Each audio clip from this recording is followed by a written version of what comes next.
Hello बच्चों, myself Lalit. Today we are taking the topic of polynomial exercise 2.1 question number 1 का second part. Okay, find the zeros of the following quadratic polynomial and verify the relationship between the zeros and the coefficient. This is the important line. We want to find the relationship between the zeros and the coefficient. First of all, go through the second question. First of all, we have to understand what is the meaning of zeros and the coefficients. This is the general equation of quadratic ax square plus bx plus c, and alpha beta is the zeros. Let this is general equation and the alpha beta is the zeros of this equation, so that the first formula is alpha plus beta is equal to minus b upon a और alpha beta is equal to c upon a. ये हमारी general equation है quadratic की, और हमने alpha और beta जो Greek language की से वर्ड लिए गए हैं, symbol is like this, beta is this, तो sum of zeros this and this. Okay, तो इसको वेरीफाई करने के लिए सबसे पहले हम क्या करेंगे, 4x square minus 4x plus 1 को हम जीरोस फाइंड करेंगे by the splitting of middle term से.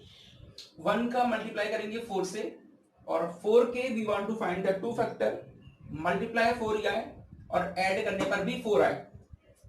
4 के फैक्टर करने तो 2 2 जा 4, तो रखते हैं इसको 4s स्क्वायर माइनस 2s और प्लस 1, 2 2 जा 4, मल्टीप्लाई करने पर 4 आ रहा है, और अगर प्लस करेंगे then we have minus 4s. Okay, अब कॉमन निकालिए इन दोनों में से, तो यहां से कॉमन आएगा 2s, तो we get 2s minus 1.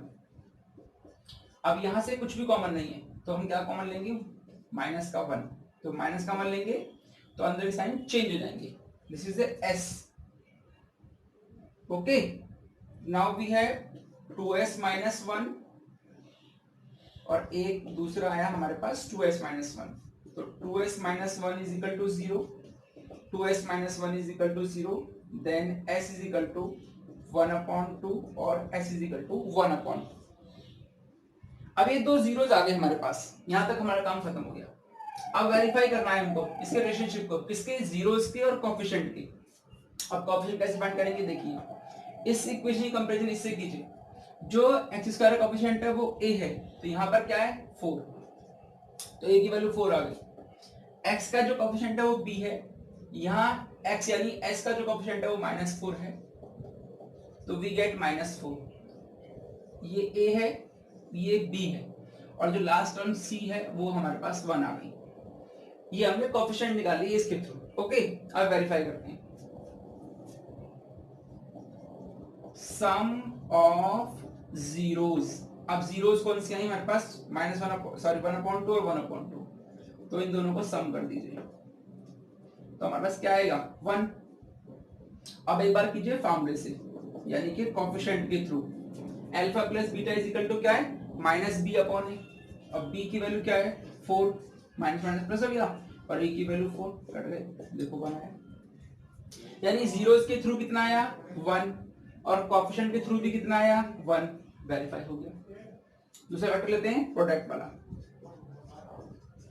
Product of zeros. अब जीरोस क्या है हमारे पास 1/2 और 1/2, तो वी गेट 1/4.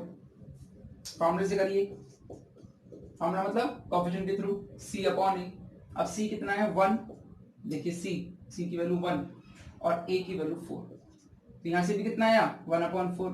जीरोस के थ्रू भी 1/4 आया, और कोएफिशिएंट के थ्रू भी कितना आया 1/4. That is called verification relationship between zeros and the coefficients. Okay, next question try करते हैं.